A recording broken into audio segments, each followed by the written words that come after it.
ನಮಸ್ಕಾರ ಎಲ್ರಿಗೂ. ಬನ್ನಿ ಇವತ್ತಿನ ಕ್ಲಾಸ್ನ ಸ್ಟಾರ್ಟ್ ಮಾಡೋಣ. ನೆನ್ನೆ ವಿಡಿಯೋದಲ್ಲಿ ನಾವು ಹಿಂಭಾಗ ನಂತರ ಮುಂಭಾಗದ್ದು ಯಾವ ರೀತಿ ಇದನ್ನು ಬರೆಯೋದು ಅನ್ನೋದನ್ನೆಲ್ಲ ನಾನು ನೀಟಾಗಿ ಎಕ್ಸ್ಪ್ಲೈನ್ ಮಾಡಿ ಹೇಳಿದ್ದೀನಿ. ಯಾರು ನೋಡಿಲ್ಲ ಆ ವಿಡಿಯೋನ ನೀವು ಖಂಡಿತ ನೋಡಿ, ಅರ್ಥ ಆಗುತ್ತೆ. ಇದ್ರದ್ದು ವಿವರಣೆ ಹೇಗಿದೆ ಅನ್ನೋದನ್ನು, ಇದೇ ನಿಮಗೆ ಮೇಯ್ನ್ ಇಂಪಾರ್ಟೆಂಟ್ ಬೇಕಾಗಿರೋದೇ ಇದು ಒಂದು ಇತ್ತು ಅಂದರೆ ನೀವು ಖಂಡಿತ ಇದನ್ನು ನಾವೇನು ಡ್ರಾಯಿಂಗ್ ಬರ್ಕೊಂಡಿರ್ತೀವಿ ಅದರದ್ದು ರೆಕಾರ್ಡ್ ಈ ಕಡೆ ನಾವು ಬರೆದಾಗ ನಮಗೆ ನೀಟಾಗಿ ಅರ್ಥ ಆಗುತ್ತೆ. ಅದು ಒಂದಷ್ಟು ದಿನ ನೀವು ಬುಕ್ಸ್ನ ನೋಡ್ದಿರೇ ಪ್ರಾಕ್ಟೀಸ್ ಮಾಡ್ಬೋದು. ಒಂದಷ್ಟು ದಿನ ನೀವೇನಾದರೂ ಗ್ಯಾಪ್ ಕೊಟ್ರಿ, 1 ತಿಂಗಳು 2 ತಿಂಗಳು ಬಿಗಿನರ್ಸ್ ಕಲಿತಾ ಇರುವಾಗ ನೀವೇನಾದರೂ ಗ್ಯಾಪ್ ಕೊಟ್ರಿ, ನಂತರ ಕಂಟಿನ್ಯೂ ಮಾಡಬೇಕಾದ್ರೆ ಈ ಬುಕ್ಕು ಈ ರೆಕಾರ್ಡ್ ಏನಿದೆ ತುಂಬಾ ನಿಮಗೆ ಯೂಸ್ ಆಗುತ್ತೆ. ಹಾಗಾಗಿ ನೀಟಾಗಿ ನಾನು ಇದನ್ನು ಎಲ್ಲ ಬರೆದಿದ್ದೀನಿ. ಇದನ್ನೆಲ್ಲ ಬರಿಬೇಕಂದ್ರೆ ವಿಡಿಯೋ ತುಂಬ ಲಾಂಗ್ ಆಗುತ್ತೆ. ಹಾಗಾಗಿ ನಾನು ಆಲ್ರೆಡಿ ಇದನ್ನು ಬರೆದಿದ್ದೀನಿ. ಇದನ್ನು ಯಾವ ರೀತಿ ಬರೆದಿದ್ದೀನಿ ಹೇಗೆ ಅನ್ನೋದನ್ನೆಲ್ಲ ಕರೆಕ್ಟಾಗಿ ನಿಮಗೆ ಇದಕ್ಕೆ ಎಕ್ಸ್ಪ್ಲೈನ್ ಮಾಡಿ ನಾನು ಈ ವಿಡಿಯೋದಲ್ಲಿ ಹೇಳ್ತೀನಿ. ಎಲ್ಲೂ ಸ್ಕಿಪ್ ಮಾಡಿದರೆ ಫುಲ್ ಪೂರ್ತಿ ವಿಡಿಯೋ ನೋಡಿ. ಹಾಗೆ ನಿಮಗೆ ನಾನು ಹೇಳ್ಕೊಡೋದು ಅರ್ಥ ಆಗ್ತಾ ಇದೆಯಾ ಅನ್ನೋದನ್ನು ಕೂಡ ನನಗೆ ಕಮೆಂಟ್ ಮಾಡಿ ತಿಳಿಸಿ. ಹೊಸದಾಗಿ ಯಾರು ನೋಡ್ತಾ ಇದ್ದೀರಾ ಪ್ಲೀಸ್ ನಮ್ಮ ಚಾನಲ್ನ ಸಬ್ಸ್ಕ್ರೈಬ್ ಮಾಡ್ಕೊಂಡು ನೋಡಿ. ಹಾಗೆಯೇ ಈ ವಿಡಿಯೋಗೆ ಲೈಕ್ ಕೊಟ್ಟರೆ ನೆಕ್ಸ್ಟ್ ವಿಡಿಯೋ ಖಂಡಿತ ಇಂಟ್ರೆಸ್ಟಿಂಗ್ ಆಗಿರೋ ವಿಡಿಯೋನೇ ಅಪ್ಲೋಡ್ ಮಾಡ್ತೀನಿ ಫ್ರೆಂಡ್ಸ್. ಆಯಿತು, ಇನ್ನೇನು ಹತ್ರ ಇವತ್ತು 15-16ನೇ ಕ್ಲಾಸ್ ನಡೀತಾ ಇದೆ. ತುಂಬ ಹತ್ತಿರದಲ್ಲಿದ್ದೀವಿ. ಇನ್ನು ನೆಕ್ಸ್ಟ್ ಪೇಪರ್ ಕಟ್ಟಿಂಗ್ ಇದೆ, ಸ್ಲೀವ್ ಇದೆ. ಅವನ್ನೆಲ್ಲ ಆದಷ್ಟು ನಿಮಗೆ ಈಸಿ ಮೆಥಡಲ್ಲಿ ಅರ್ಥ ಆಗೋ ರೀತಿಯಾಗಿ ನಾನು ಹೇಳ್ಕೊಡ್ತೀನಿ. ಎಲ್ಲೂ ಸ್ಕಿಪ್ ಮಾಡಿದ್ದೀರಾ ಫುಲ್ ಪೂರ್ತಿ ವಿಡಿಯೋ ನೋಡಿ. ಯಾರಾದರೂ ಟೈಲರಿಂಗ್ ಕಲಿಬೇಕು ಅಂದ್ಕೊಂಡಿರೋರಿಗೆ ಫ್ರೆಂಡ್ಸ್ ಈ ವಿಡಿಯೋನ ಶೇರ್ ಮಾಡಿ. ನೋಡಿ, ನಾವು ಇಲ್ಲಿ ಹಿಂಭಾಗದ್ದು ನೀಟಾಗಿ ಎಲ್ಲ ಈ ಪಾರ್ಟ್ನ ನಾವು ಬರ್ಕೊಂಡಿದ್ದೀವಿ. ಹಾಗೆಯೇ ಫ್ರಂಟ್ದು ಕೂಡ ನಾವು ನೀಟಾಗಿ ಬರ್ಕೊಂಡಿದ್ದೀವಿ. ಇದನ್ನೇ ನಾನು ಇದರಲ್ಲಿ ನಿಮಗೆ ಬರೆದಿರೋದನ್ನೇ ಎಕ್ಸ್ಪ್ಲೇನ್ ಮಾಡಿರ್ತೀನಿ. ಆನಂತರ ಇದನ್ನು ನಿಮಗೆ ಕಮ್ಯುನಿಟಿ ಪೋಸ್ಟಲ್ಲಿ ಕೂಡ ನಾನು ಇದನ್ನು ಹಾಕ್ತೀನಿ. ಇದನ್ನು ನೋಡಿ ನೀವು ನಿಮ್ಮ ಈ ಥರ ಬುಕ್ಕಲ್ಲಿ ಬರ್ಕೋಬೋದು. ತುಂಬ ಜನ ಕಮೆಂಟ್ಸ್ ಮಾಡ್ತಾ ಇದ್ದಾರೆ, ಕಮೆಂಟ್ಸ್ ಎಲ್ಲ ವಾಟ್ಸಪ್ಪಲ್ಲಿ ಮಾಡ್ತಾ ಇದ್ದಾರೆ. ಎಷ್ಟು ನೀಟಾಗಿ ಅವ್ರದ್ದು ಎಲ್ಲ ಈ ರೀತಿ ಡ್ರಾಯಿಂಗ್ ನಾನು ಪ್ರತಿದಿನ ನಾನು ಏನು ಹೇಳ್ಕೊಡ್ತೀನೋ ಅದನ್ನು ಖಂಡಿತ ನೀಟಾಗಿ ಕಲಿತಾ ಇದ್ದೀರಾ. ತುಂಬ ಚೆನ್ನಾಗಿ ಕಲಿತಾ ಇದ್ದೀರಾ. ಆದಷ್ಟು ಬೇಗ ನೀವು ಚೆನ್ನಾಗಿ ಕಲಿತೀರಾ ಅಂತಲೇ ಹೇಳ್ತೀನಿ. ನೋಡಿ, ಈಗ ಫಸ್ಟ್ ನಂಬರ್ 1, ಮೊದಲಿಗೆ ನಾವು ಬಟ್ಟೆಯನ್ನು ಒಂದು ಫೋಲ್ಡಿಂಗ್ ಹಾಕ್ಕೋಬೇಕು. ಆನಂತರ ನಮಗೆ ಅಡ್ಡವಾಗಿ ಮಡಚಿದ ಬಟ್ಟೆಯಲ್ಲಿ ಬ್ಲೌಸ್ ಉದ್ದ ಮಾರ್ಕ್ ಮಾಡಬೇಕು. ಈಗ ನಾವು ಕುತ್ಕೊಂಡಿರ್ತೀವಿ, ನಾವು ಕುತ್ಕೊಂಡಿರುವಾಗ ನಾವು ಈ ಬಟ್ಟೆನ ನಮಗೆ ಹೀಗೆ ಹಾಕ್ಕೊತೀವಿ. ಈಗ ಬಟ್ಟೆ ಇಲ್ಲಿದೆ ಅಲ್ಲ, ಈ ಕಡೆ ಹಾಕ್ಕೊತೀವಿ. ಈ ಕಡೆ ಹಾಕ್ಕೊಂಡಾಗ ಉದ್ದ ಏನಿದೆ ನಮಗೆ ಅಡ್ಡವಾಗಿ ನಾವು ಉದ್ದನ ತೊಗೋಬೇಕಾಗತ್ತೆ. ಅದನ್ನೆಲ್ಲ ತುಂಬಾ ನಾನು ಇಲ್ಲೆಲ್ಲ ಮಾರ್ಕ್ ಹಾಕಿ ಕೂಡ ನಿಮಗೆ ಹೇಳಿದ್ದೀನಿ. ನೋಡಿ, ಆ ರೀತಿ ಬಟ್ಟೆನ ನಾವು ಉದ್ದವಾಗಿ ಮಾರ್ಕ್ ಮಾಡ್ಕೋಬೇಕು. ಬ್ಲೌಸ್ನ ಉದ್ದ ಮಾರ್ಕ್ ಮಾಡ್ಕೋಬೇಕು.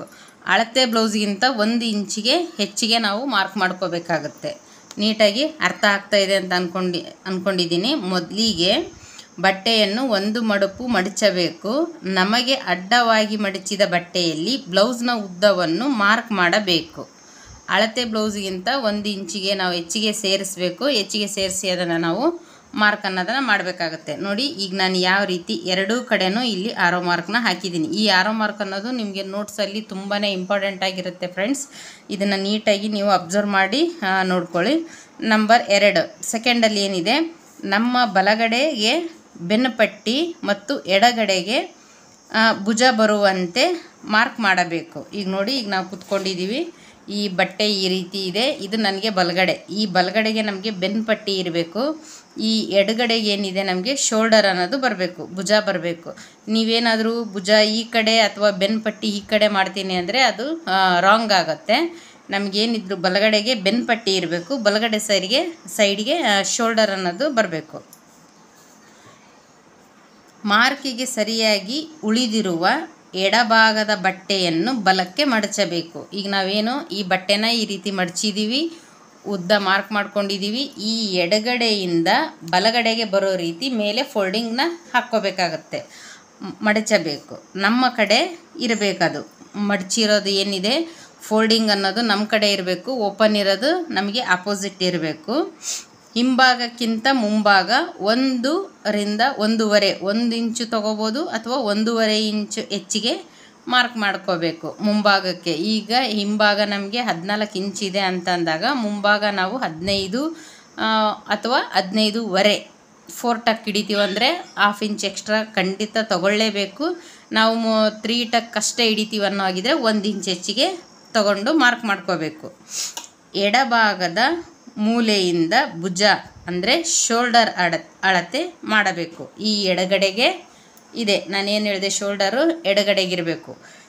ಎಡಗಡೆ ಇರೋ ಕಡೆ ನಾವು ನಮ್ಮ ಕಡೆಯಿಂದ ಭುಜನ ಮಾರ್ಕ್ ಮಾಡ್ಕೋಬೇಕು, ಅಂದರೆ ಶೋಲ್ಡರ್ನ ನಾವು ಮಾರ್ಕ್ ಮಾಡ್ಕೋಬೇಕು. ಅದು ಯಾವ ರೀತಿಯಾಗಿ ನೋಡಿ, ಇಲ್ಲಿ ಕರೆಕ್ಟಾಗಿ ಇದನ್ನು ಕೂಡ ನಾನು ಮಾರ್ಕ್ ಹಾಕಿದ್ದೀನಿ. ಈ ರೀತಿಯಾಗಿ ಮಾರ್ಕ್ ಮಾಡಬೇಕು. ಅದೇ ಮಾರ್ಕಿಂದ ಕಂಕುಳು ಅಥವಾ ಆರ್ಮೋಲ್ ಅಳತೆ ಮಾರ್ಕ್ ಮಾಡಬೇಕು. ಈಗ ನಾವೇನಿಲ್ಲಿ ಶೋಲ್ಡರ್ ತೊಗೊಂಡಿದ್ದೀವಿ, ಆ ಶೋಲ್ಡರ್ಗೆ ಉದ್ದವಾಗಿ ಅಂದರೆ ನೋಡಿ ಇಲ್ಲಿದೆ. ಈಗ ನಾವು ಈ ಶೋಲ್ಡರ್ ಇದನ್ನು ಈ ರೀತಿ ಇಟ್ಕೋಬೇಕಾಗತ್ತೆ. ನಾವು ಬಟ್ಟೆಯಲ್ಲಿ ಮಾರ್ಕ್ ಮಾಡಿದಾಗ ಅಥವಾ ಪೇಪರ್ ಕಟ್ಟಿಂಗಲ್ಲಿ ಮಾರ್ಕ್ ಮಾಡಿದಾಗ ನಮಗೆ ಈ ಸೈಡಿಗಿರುತ್ತೆ ಇದು. ಈಗ ನಾವು ನಮ್ಮ ಕಡೆಯಿಂದ ಎಡಭಾಗಕ್ಕೆ ನಮ್ಮ ಕಡೆಯಿಂದ ಭುಜನ ನಾವು ಮಾರ್ಕ್ ಮಾಡ್ಕೋಬೇಕಂದ್ರೆ ಶೋಲ್ಡರ್ ಪಟ್ಟಿನ ನಾವು ಇಲ್ಲಿ ಮಾರ್ಕ್ ಮಾಡ್ಕೋಬೇಕು. ಆನಂತರ ಕಂಕುಳು ಆರ್ಮೋಲ್ ಏನು ಹೇಳ್ತಾರೆ ಅದನ್ನು, ಆ ಭುಜ ಏನು ಮಾರ್ಕ್ ಮಾಡಿದ್ದೀವಿ ಅಲ್ಲಿಂದ ಕೆಳಗಡೆ ಬರೋ ರೀತಿ ಮಾರ್ಕ್ ಮಾಡ್ಕೋಬೇಕು.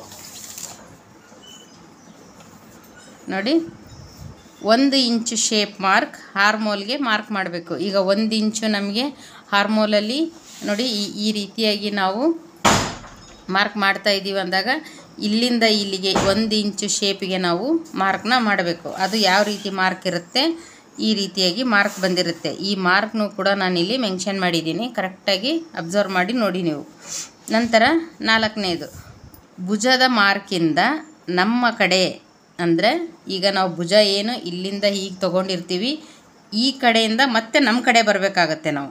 ನೋಡಿ ಈಗ ಇಲ್ಲಿದೆಯಲ್ಲ, ಈಗಿದು ಭುಜನ ನಾವು ಶೋಲ್ಡರ್ನ ಮಾರ್ಕ್ ಮಾಡ್ಕೊಂಡಿದ್ದೀವಿ, ಈ ಕಡೆಯಿಂದ ಮತ್ತೆ ನಮ್ಮ ಕಡೆ ಬರಬೇಕು. ಅರ್ಥ ಆಗ್ತಾ ಇದೆಯಾ? ಭುಜದ ಮಾರ್ಕಿಂದ ನಮ್ಮ ಕಡೆ ಭುಜದ ಅಗಲವನ್ನು ಮಾರ್ಕ್ ಮಾಡಬೇಕು. ನಮ್ಮ ಕಡೆ ಉಳಿದಿರುವುದು ಕತ್ತಿನ ಅಗಲ. ನೋಡಿ ಈ ಕಡೆ ಏನಿದೆ ನಮ್ಮ ಕಡೆ ಇದು ಏನು ಉಳಿದಿರುತ್ತೆ, ನಾವು ಇಲ್ಲಿ ಭುಜದ ಅಗಲ ತಗೊಂಡಾಗ ಈ ಕಡೆ ಏನು ಉಳಿದಿರುತ್ತೆ ಇದು ಕತ್ತಿನ ಅಗಲ ಆಗಿರುತ್ತೆ, ನೆಕ್ ವಿಡ್ತ್ ಆಗಿರುತ್ತೆ. ಇದು ಸುಮಾರಾಗಿ ಎಷ್ಟು ಇಂಚ್ವರೆಗೂ ನಾನು ಇದರ ಕತ್ತಿನ ಅಗಲ ಸುಮಾರು 1.5ಇಂದ 3.5ವರೆಗೂ ಬರುತ್ತೆ. ನಾರ್ಮಲ್, ಯಾವುದೇ ರೀತಿ ಬೋಟ್ ನೆಕ್ ಅಲ್ಲ, ನಾರ್ಮಲ್ ಆಗಿ ಒಂದು ಬ್ಲೌಸ್ಗೆ 1.5ಇಂದ ಹಿಡಿದು 3 ಇಂಚ್ವರೆಗೂ ನಮಗೆ ಇದರ ಅಗಲ ಅನ್ನೋದು ಬರುತ್ತೆ, ಅಗಲ ಇರುತ್ತದೆ. ಕೊರಳಿನ ಉದ್ದವನ್ನು ಮಾರ್ಕ್ ಮಾಡಿ. ಈಗ ಏನು ನಾವು ಉಳಿದಿರುತ್ತಲ್ಲ ಅದನ್ನು ಮಾರ್ಕ್ ಮಾಡಿರ್ತೀವಿ, ಅಲ್ಲಿಂದ ನಮಗೆ ಕತ್ತಿನ ಅಗಲನ ನಾವು ಮಾರ್ಕ್ ಮಾಡ್ಕೋಬೇಕಾಗತ್ತೆ. ಅದು ಯಾವ ರೀತಿಯಾಗಿ ನೋಡಿ, ಇಲ್ಲೂ ಕೂಡ ಇದನ್ನು ನಾನು ಬರೆದಿದ್ದೀನಿ. ಇಲ್ಲಿ ಈ ರೀತಿಯಾಗಿ ನಾವು ಇದನ್ನು ಮಾರ್ಕ್ ಮಾಡ್ಕೋಬೇಕಾಗತ್ತೆ. ಇದೇ ರೀತಿ ಹಿಂಭಾಗದ ಕೊರಳನ್ನು ಮಾರ್ಕ್ ಮಾಡಬೇಕು. 1/2 ಇಂಚು ರೌಂಡ್ ಶೇಪ್ ಮಾಡಬೇಕು. ಅಂದರೆ ನೋಡಿ ಈಗ ನಾವು ಇಲ್ಲೇನು ಇದನ್ನು ಮಾರ್ಕ್ ಮಾಡ್ಕೊಂಡಿದ್ದೀವಿ, ಇಲ್ಲಿಂದ ಇದು ಮುಂಭಾಗದ ಕತ್ತಿನ ಉದ್ದ ಆಗುತ್ತೆ.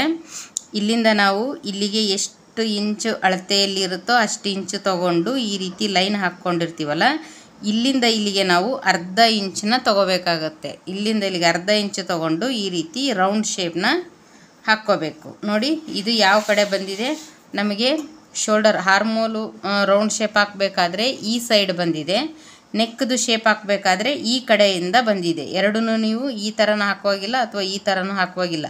ಶೋಲ್ಡರ್ ಯಾವಾಗೂ ಈ ಥರನೇ ಇರುತ್ತೆ, ನಮಗೆ ಕಂಕುಳು ಯಾವಾಗೂ ಈ ಥರನೇ ಇರುತ್ತೆ.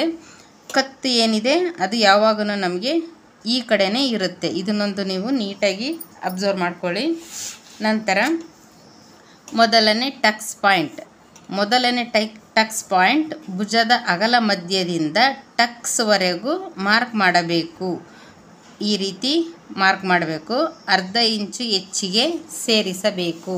ನೋಡಿ ಇಲ್ಲಿ ಹೇಳಿದ್ದೀನಲ್ಲ ನಾನು, ಭುಜದ ಈ ಶೋಲ್ಡರ್ ಪಟ್ಟಿ ಏನಿದೆ ಇದರ ಮಧ್ಯಭಾಗದಿಂದ ಈ ಫಸ್ಟ್ನೇ ಟಕ್ಸ್ ಏನಿರುತ್ತೆ ಅದರ ತುದಿಗೆ ನಾವು ನೋಡಬೇಕಾಗತ್ತೆ. ಅದಕ್ಕೆ ನಾವು ಟಕ್ಸ್ ಪಾಯಿಂಟ್ ಅಂತ ಕರಿತೀವಿ. ನೋಡಿ ಇಲ್ಲಿಂದ ಇಲ್ಲಿಗೆ ಬರೋದೇ ಟಕ್ಸ್ ಪಾಯಿಂಟ್ ಆಗಿರುತ್ತೆ. ಇದಕ್ಕೆ ಎಷ್ಟಿರುತ್ತೆ, ಇದಕ್ಕೆ ನಾವು 1/2 ಇಂಚು ಹೆಚ್ಚಿಗೆ ತೊಗೋಬೇಕು. 1/2 ಇಂಚ್ ಹೆಚ್ಚಿಗೆ ಯಾಕೆಂದರೆ ಇಲ್ಲಿ ಶೋಲ್ಡರಲ್ಲಿ ನಮಗೆ 1/2 ಇಂಚ್ ಅನ್ನೋದು ಸ್ಟಿಚಿಂಗ್ ಮಾರ್ಜಿನ್ಗೆ ಬೇಕು. ಹಾಗಾಗಿ ಇಲ್ಲಿಂದ ನಾವು ಈ ಪಾಯಿಂಟಿಗೆ ಏನು ತೊಗೊಂಡಿರ್ತೀವಿ ಅದಕ್ಕಿಂತ ನಾವು ಹೆಚ್ಚಿಗೆ 1/2 ಇಂಚು ತೊಗೊಂಡಾಗ ರೆಡಿ ನಮಗೆ ಕರೆಕ್ಟಾಗಿ ಬರುತ್ತೆ. ಅದು ಅರ್ಧ ಇಂಚು ಹೆಚ್ಚಿಗೆ ಸೇರಿಸಬೇಕು. ನಂತರ 6ನೇದು ಕ್ರಾಸ್ ಬೆಲ್ಟನ್ನು ಭುಜದ ಅಗಲ ಮಧ್ಯದಿಂದ ಟಕ್ಸ್ ಕೊನೆಗೆ ಮಾರ್ಕ್ ಮಾಡಬೇಕು. ನೋಡಿ, ಕ್ರಾಸ್ ಬೆಲ್ಟ್ಗೆ ಸೇಮ್ ಅದೇ ಪಾಯಿಂಟಿಂದನೇ ತೊಗೋಬೇಕು. ಅಲ್ಲಿಂದನೇ ತೊಗೊಂಡು ನಾವು ಇಲ್ಲಿಗೆ ಎಷ್ಟು ಇಂಚು ನಾವು ಮೆಜರ್ಮೆಂಟ್ ತೊಗೊಂಡಿರ್ತೀವಲ್ಲ, ಅಳತೆಯಲ್ಲಿ ಎಷ್ಟಿರುತ್ತೆ ಅಂತ ನೋಡಿಕೊಂಡು ಸೇಮ್ ಎಷ್ಟು ಬಂದಿದೆಯೋ ಈ ಮಧ್ಯದಿಂದನೇ ಇಲ್ಲಿಗೆ ನಾವು ಮಾರ್ಕ್ ಮಾಡ್ಕೋಬೇಕು. ಅದು ನಮಗೆ ಕ್ರಾಸ್ ಬೆಲ್ಟ್ದು ಅಳತೆ ಆಗಿರುತ್ತೆ. ನಂತರ ಇದು ಏನಿದೆ ಈ ಕ್ರಾಸ್ ಬೆಲ್ಟು ಇದ್ರದ್ದು ಸೈಜೇ ಬೇರೆ. ನಾವು ಇಲ್ಲಿಂದ ಇಲ್ಲಿಗೆ ಕ್ರಾಸ್ ಬೆಲ್ಟ್ ರೆಡಿ ಇದರಲ್ಲಿ ಏನಾದರೂ ನೀವು ಒಂದು ಸ್ವಲ್ಪ ಈಗ ಒಂದು 11 ಇಂಚಿದೆ ಅಂತ ಇಟ್ಕೊಳ್ಳಿ. 11ರಲ್ಲಿ ನೀವೇನಾದ್ರೂ 11ಕ್ಕೆ 11 ರೆಡಿ ಇಟ್ಬಿಟ್ರಿ ಅಂದರೆ ಏನಾಗುತ್ತೆ, ಕೈ ಮೇಲೆ ಕೆತ್ತದಾಗ ಏನಾಗುತ್ತೆ, ಬ್ಲೌಸು ಮೇಲಕ್ಕೆ ಹೋಗ್ತಾ ಇರುತ್ತೆ. ಅದು ನೀಟಾಗಿ ಕರೆಕ್ಟಾಗಿ ಎದೆ ಭಾಗಕ್ಕೆ ಕುತ್ಕೊಳ್ಳಲ್ಲ ಅದು. ಹಾಗಾಗಿ ಈ ಕ್ರಾಸ್ ಬೆಲ್ಟಿಗೆ ನಾವು ಖಂಡಿತ 1 ಇಂಚು ಎಕ್ಸ್ಟ್ರಾ ಸೇರಿಸಲೇಬೇಕು. ನೋಡಿ, 1 ಇಂಚಿನ ನಾವು ಸೇರಿಸಬೇಕು. ಕ್ರಾಸ್ ಬೆಲ್ಟ್ ಭುಜದ ಅಗಲದಿಂದ ಮಧ್ಯದಿಂದ ಟಕ್ಸ್ ಕೊನೆಗೆ ಮಾರ್ಕ್ ಮಾಡಬೇಕು. ನೋಡಿ, ಈ ಟಕ್ಸ್ ಏನಿದೆ ಈ ಟಕ್ಸ್ ಪಾಯಿಂಟು ಫಸ್ಟೇ ಹಿಡಿದಿರ್ತೀವಿ ನಾವು. ಈ ಟಕ್ಸ್ ಪಾಯಿಂಟ್ ಎಲ್ಲಿಗೆ ಬರುತ್ತೆ, ಲಾಸ್ಟ್ ಬ್ಲೌಸಲ್ಲಿ ನೀವು ಅಳತೆಯಲ್ಲಿ ನೀವು ನೋಡಿದ್ರೆ ಅದು ಖಂಡಿತ ಅರ್ಥ ಆಗುತ್ತೆ ನಿಮಗೆ. ಟಕ್ಸ್ ಕೊನೆಗೆ ಮಾರ್ಕ್ ಮಾಡಬೇಕು. ಯಾವ ರೀತಿಯಾಗಿ ಮಾರ್ಕ್ ಮಾಡಬೇಕು, ಡೌನಲ್ಲೇ ಈ ರೀತಿ ಮಾರ್ಕ್ ಬರಬೇಕದು. ನಂತರ ಏನು ಉಳಿದಿರುತ್ತೋ ಕ್ರಾಸ್ ಬೆಲ್ಟ್ ಆಗಿರುತ್ತೆ. ಈ ಮಾರ್ಕ್ ಮಾಡಿದ ಮೇಲೆ ನಮಗೆ ಇಲ್ಲಿಂದ ಇಲ್ಲಿಗೆ ಎಷ್ಟು ಉಳಿದಿರುತ್ತೋ ಅದು ಕ್ರಾಸ್ ಬೆಲ್ಟ್ ಅಳತೆ ನಮಗೆ ಇದರಲ್ಲೇ ರೆಡಿ ಸಿಗುತ್ತೆ. ಎಕ್ಸ್ಟ್ರಾ ಏನು ನಾವು ಇದಕ್ಕೆ ತಗೊಳ್ಳೋವಂಥದ್ದು ಏನು ಅವಶ್ಯಕತೆ ಇರೋದಿಲ್ಲ. ಇದರಲ್ಲೇ ನಮಗೆ ಕ್ರಾಸ್ ಬೆಲ್ಟ್ ಎಷ್ಟು ಉಳಿದಿರುತ್ತೋ ಅದು ಕ್ರಾಸ್ ಬೆಲ್ಟ್ ಆಗಿರುತ್ತೆ. 1 ಇಂಚು ಮೇಲಕ್ಕೆ ಮಾರ್ಕ್ ಮಾಡಿದಾಗ ಕ್ರಾಸ್ ಬೆಲ್ಟ್ ಶೇಪ್ ಬರುತ್ತದೆ. ನೋಡಿ, ಈ ಕ್ರಾಸ್ ಬೆಲ್ಟ್ನ ನಾವು ಫಸ್ಟಿಗೆ ಲೈನ್ ಹಾಕ್ಕೊಂಡ್ಬಿಟ್ಟಿರ್ತೀವಿ. ಈ ರೀತಿ ಸ್ಟ್ರೈಟಾಗಿ ನಮಗೆ ಕ್ರಾಸ್ ಬೆಲ್ಟ್ ಅಳತೆ ಈ ಬ್ಲೌಸಿಗೆ ಇಷ್ಟಿದೆ ಅಂತ ಇಲ್ಲಿ ನಾವು ಮಾರ್ಕ್ ಮಾಡ್ಕೊಂಡಿರ್ತೀವಿ. ಇದನ್ನೇ ನಾವು 1 ಇಂಚು ಇಲ್ಲಿಂದ ಇಲ್ಲಿಗೆ 1 ಇಂಚು ಮೇಲೆ ತೊಗೊಂಡಾಗ ನಮಗೆ ಈ ಕ್ರಾಸ್ ಬೆಲ್ಟ್ ಮಾರ್ಕ್ ಮಾಡ್ಕೊಂಡಿರ್ತೀವಲ್ಲ, ಇಲ್ಲಿಂದ 1 ಇಂಚ್ ಮೇಲೆ ತಗೊಂಡು ಈ ಟಕ್ಸ್ ಪಾಯಿಂಟ್ ಸೆಂಟರ್ಗೆ ಈ ಭುಜ ಏನಿರುತ್ತೆ ಇಲ್ಲಿಂದ ಈ ಪಾಯಿಂಟ್ ಸೆಂಟರ್ಗೆ ನಾವು ಈ ರೀತಿ ರೌಂಡ್ ಶೇಪ್ ಹಾಕ್ಕೊಂಡಾಗ ಕ್ರಾಸ್ ಬೆಲ್ಟ್ ಶೇಪು ಕರೆಕ್ಟಾಗಿ ಬರುತ್ತೆ. ಅದು ಇಲ್ಲಿಂದ ಇಲ್ಲಿಗೆ ನಮಗೆ 1 ಇಂಚ್ ಆದರೆ ಸಾಕು. ಇದಕ್ಕಿಂತ ಹೆಚ್ಚಿಗೇನೇನು ತೊಗೊಳಕ್ಕೆ ಹೋಗಬಾರ್ದು. 1 ಇಂಚು ಮೇಲಕ್ಕೆ ಮಾರ್ಕ್ ಮಾಡಿದಾಗ ಕ್ರಾಸ್ ಪಟ್ಟಿ ಶೇಪ್ ಬರುತ್ತದೆ. ಇನ್ನು 3 ಟಕ್ಸ್ ಇದೇ ರೀತಿ ಮಾರ್ಕ್ ಮಾಡಬೇಕು. ಮೊದಲನೇ ಟಕ್ಸ್ ಪಾಯಿಂಟಿಂದ 2 ಇಂಚು ಅಂತರ ಇರಬೇಕು. 2 ಇಂಚು ಅಂತರ ಎಲ್ಲಿ ಅಂದರೆ ನೋಡಿ, ಈಗ ಮೊದಲನೇ ಟಕ್ಸ್ ಇದೆ, ಇದು ಇಲ್ಲಿಂದ ಇಲ್ಲಿಗೆ ಮಿಡ್ಲು 2 ಇಂಚು ಗ್ಯಾಪ್ ಇರಬೇಕು. ಇಲ್ಲಿಂದ ಇಲ್ಲಿಗೆ ಮಿಡ್ಲು 2 ಇಂಚು ಗ್ಯಾಪು. ಆನಂತರ ಈ 4ನೇ ಡಾಟ್ಸ್ ಏನಿದೆ ಇಲ್ಲಿಂದ ಇಲ್ಲಿಗೂ ಮಧ್ಯದಲ್ಲಿ 2 ಇಂಚು ಗ್ಯಾಪ್ ಇರಬೇಕು. ಈ ರೀತಿಯಾಗಿ ಕರೆಕ್ಟಾಗಿ ಎಲ್ಲ ಬ್ಲೌಸ್ಗೂ ಇದೇ ಮೆಜರ್ಮೆಂಟ್ ಅನ್ನೋದಿರೋದಿಲ್ಲ. ಈಗ ನಾನು ಏನು ಹೇಳ್ತಾ ಇದ್ದೀನಿ, 36 ಇಂಚಿನ ಎದೆ ಸುತ್ತಳತೆ ಬ್ಲೌಸ್ ಏನಿದೆ ಇದಕ್ಕೆ ನಾನು ನಿಮಗೆ ಈ ರೀತಿ ಹೇಳ್ತಾ ಇದ್ದೀನಿ. ಈ ರೀತಿ ಎಲ್ಲ ಡಾಟ್ಸ್ನೂ ನಾವು ಹತ್ರ ಕೂಡಿಸ್ಬಿಟ್ರೆ ಅದು ನೀಟಾಗಿ ಕುತ್ಕೊಳ್ಳಲ್ಲ. ಹಾಗಾಗಿ ನೋಡಿ, ಈ ಡಾಟ್ಸ್ ಏನಿರುತ್ತೆ ಫಸ್ಟ್ನೇ ಡಾಟ್ಸ್ ನಮಗೆ ಇಂಪಾರ್ಟೆಂಟ್ ಆಗಿರೋವಂಥದ್ದು. ಈ ಫಸ್ಟ್ನೇ ಡಾಟ್ಸ್, ಈ ಡಾಟ್ಸಿಂದ ಇದಕ್ಕೂ ನಮಗೆ 2 ಇಂಚು ಗ್ಯಾಪ್ ಇದೆ. ಇಲ್ಲಿಂದ ಈ ಕಡೆಗೂ ನಮಗೆ 2 ಇಂಚು ಗ್ಯಾಪ್ ಇದೆ. ಇಲ್ಲಿಂದ ನಮಗೆ ಈ ಕಡೆಗೂ 2 ಇಂಚು ಗ್ಯಾಪ್ ಇದೆ. ಈ ರೀತಿಯಾಗಿ ಬಂದಾಗ ಕರೆಕ್ಟಾಗಿ ಇದು ಮುಂಭಾಗಕ್ಕೆ ಶೇಪ್ ನೀಟಾಗಿ ಕಾಣಿಸುತ್ತೆ. ಆನಂತರ ಈಗ ನಾವು ಇದು ಮುಂಭಾಗದ್ದೆಲ್ಲ ನೋಡ್ಕೊಂಡಿದ್ದೀವಿ. ಅದೇ ರೀತಿ ಹಿಂಭಾಗದ್ದು ಸೇಮ್, ಈ ಶೋಲ್ಡರು ಸೇಮ್ ಆಗಿರುತ್ತೆ, ಉದ್ದ ಕೂಡ ಸೇಮ್ ಆಗಿರುತ್ತೆ, ನೆಕ್ಕು ಕೂಡ ಸೇಮ್ ಆಗಿರುತ್ತೆ. ಇದು ಶೋಲ್ಡರ್ ಹಾರ್ಮೋಲ್ ಕೂಡ ಇದು ಕೂಡ ಎಲ್ಲನೂ ಸೇಮ್ ಆಗಿರುತ್ತೆ. ಇದರಲ್ಲಿ ಒಂದು ಏನು ನಾವು ಬರಿಬೇಕಂದ್ರೆ ಈ ಸೇಮ್ ಈ ಮಧ್ಯಭಾಗದಿಂದ ಶೋಲ್ಡರ್ ಅಂದರೆ ಇಲ್ಲಿಂದ ಇಲ್ಲಿವರೆಗೂ, ಶೋಲ್ಡರ್ ಪಟ್ಟಿ ಅಂದರೆ ಇಲ್ಲಿಂದ ಇಲ್ಲಿಗೆ ಇಷ್ಟೇ, ಈ ಶೋಲ್ಡರ್ ಪಟ್ಟಿ ಅಂತಾರೆ ಇದನ್ನು, ಇಷ್ಟೇ ಇಲ್ಲಿಂದ ಇಲ್ಲಿಗೆ ಇದು ಶೋಲ್ಡರ್ ಪಟ್ಟಿ. ಫುಲ್ ಶೋಲ್ಡರ್ ಅಂದರೆ ಇಲ್ಲಿಂದ ಇಲ್ಲಿವರೆಗೂ ಬರುತ್ತೆ.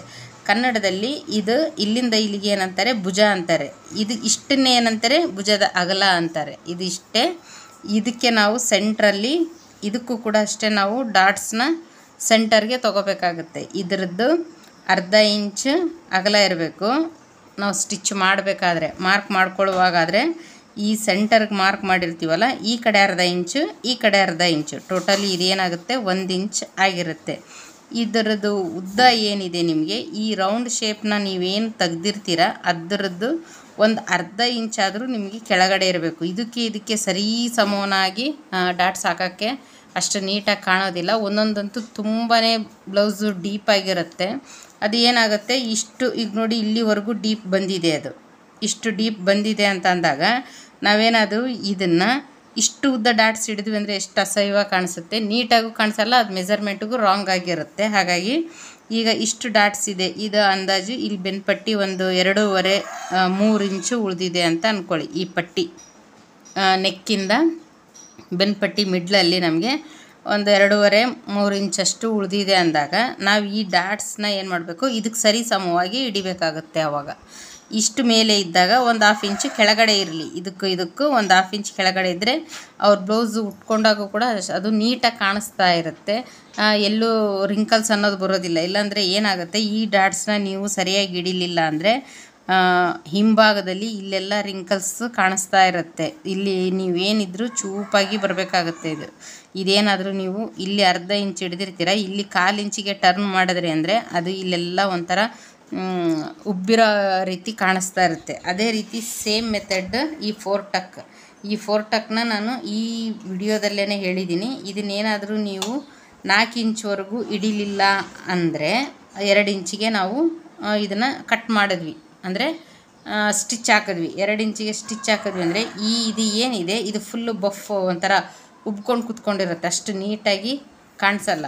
ಇದು ಇಲ್ಲೇನಾದರೂ ನೀವು 1.5 ಇಂಚು ಉದ್ದ ಎಕ್ಸ್ಟ್ರಾ ತೊಗೊಂಡು ಈ ಟಕ್ಸಿ ಹಿಡಿದೀರ ನೀವೇನಾದರೂ ಹಾಗೆ ಸೈಡ್ ಫಿಟ್ಟಿಂಗ್ ಮಾಡಿದ್ರಿ ಅಂದರೆ ಇಲ್ಲೊಂದು ಚೂರು 1.5 ಇಂಚು ಎಕ್ಸ್ಟ್ರಾ ತೊಗೊಂಡಿದ್ದೀರಾ ಅಂತ ಅಂದಾಗ ನೀವು ಕಂಪಲ್ಸರಿಯಾಗಿ ಈ ಟಕ್ಸ್ನ 4ನೇದ್ದು ಹಿಡಿಲೇಬೇಕು. ಇಲ್ಲಾಂದರೆ 1 ಇಂಚ್ ಅಷ್ಟೇ ನಾವು ಎಕ್ಸ್ಟ್ರಾ ತೊಗೊಂಡಿದ್ದೀವಿ ಅಂದರೆ ಇದು ಹಿಡಿಲಿಲ್ಲ ಅಂದರೂ ನಿಮಗೆ ಸೈಜ್ ಕರೆಕ್ಟಾಗಿ ಬರುತ್ತೆ. ಯಾಕೆಂದರೆ ಈ ಬೆಲ್ಟ್ ದೊಡ್ಡದಾಗಿರುತ್ತೆ, ಯಾವಾಗ ಏನಾಗುತ್ತೆ ಇದು ಇಲ್ಲೆಲ್ಲ ಫುಲ್ಲು ನಮಗೆ ರಿಂಕಲ್ಸ್ ರೀತಿ ಆಗ್ತಾ ಇರುತ್ತೆ. ಹಾಗಾಗಿ ಇದನ್ನೇ ನಾನು ಏನು ನಿಮಗೆ ಡ್ರಾಯಿಂಗ್ ಮಾಡಿದ್ದೀನೋ ಅದರದ್ದೇ ಸೇಮ್ ಇಲ್ಲೆಲ್ಲ ನಾನು ಇದರದ್ದು ರೆಕಾರ್ಡ್ ಬರೆದಿದ್ದೀನಿ. ಇದನ್ನು ನೀಟಾಗಿ ನೋಡ್ಕೊಳ್ಳಿ. ಇದನ್ನು ನಾನು ಕಮ್ಯುನಿಟಿ ಪೋಸ್ಟಲ್ಲಿ ಖಂಡಿತ ಹಾಕೋಕ್ಕೆ ಟ್ರೈ ಮಾಡ್ತೀನಲ್ಲ ಹಾಕ್ತೀನಿ. ಫ್ರೆಂಡ್ಸ್, ಈ ವಿಡಿಯೋ ಇಲ್ಲಿಗೆ ಎಂಡ್ ಮಾಡ್ತಾಯಿದ್ದೀನಿ. ನಿಮಗೆಲ್ಲ ನೀಟಾಗಿ ಅರ್ಥ ಆಗಿದೆ ಅಂತ ಅಂದ್ಕೊಂಡಿದ್ದೀನಿ. ಏನೇ ಡೌಟ್ಸ್ ಇದ್ರೂ ನನಗೆ ಕಮೆಂಟ್ ಮಾಡಿ ತಿಳಿಸಿ. ಹಾಗೆಯೇ ಹೇಗೆ ಕಲಿತಾ ಇದ್ದೀರಾ ಅನ್ನೋದನ್ನು ಖಂಡಿತ ಫೋಟೋ ತೆಗೆದು ವಾಟ್ಸಪ್ಗೆ ಹಾಕೋದು ಮರಿಬೇಡಿ. ನೀವು ಕಲಿತಾ ಇದ್ದೀರಾ ಅಂತ ನನಗೆ ಫೋಟೋ ಹಾಕಿದಾಗ ಮಾತ್ರ ಅಲ್ವಾ ಗೊತ್ತಾಗೋದು. ಹಾಗಾಗಿ ಎಲ್ಲಿಗಿದ್ದೀರಾ ಅಂತ ಫೋಟೋ ತೆಗೆದು ಕೂಡ ಹಾಕಿ. ಈ ವಿಡಿಯೋ ಇಲ್ಲಿಗೆ ಎಂಡ್ ಮಾಡ್ತಾಯಿದ್ದೀನಿ. ಖಂಡಿತ ಲೈಕ್ ಕೊಡ್ತೀರಾ ಅಂತ ಕೂಡ ಅಂದ್ಕೊಂಡಿದ್ದೀನಿ. ನೆಕ್ಸ್ಟ್ ವಿಡಿಯೋದಲ್ಲಿ ಸಿಗೋಣ. Thank you so much.